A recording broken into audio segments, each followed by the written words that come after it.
Êtes-vous un musulman passionné des histoires et des récits coraniques? Êtes-vous curieux de connaître les histoires des prophètes selon la version islamique?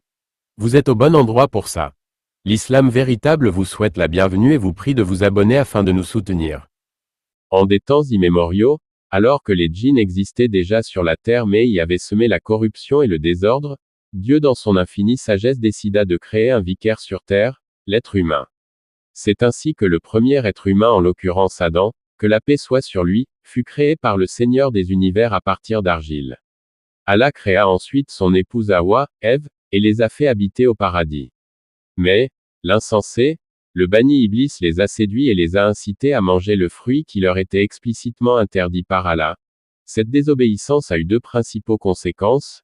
La première est l'apparition de la nudité d'Adam et d'Ève et la seconde fut leur expulsion du jardin d'Éden, paradis.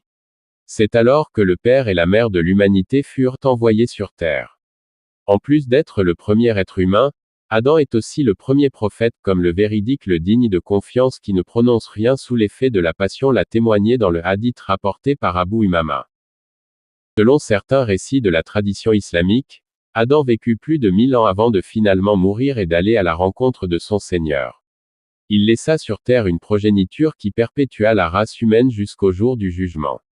Il fut partie des élus d'Allah parmi ses créatures comme en témoigne ce verset où Allah dit dans la sourate Al-Imran verset 33, « Certes, Allah a élu Adam, Noé, la famille d'Abraham et la famille d'Imran au-dessus de tout le monde. » Merci pour le visionnage et abonnez-vous pour la prochaine histoire.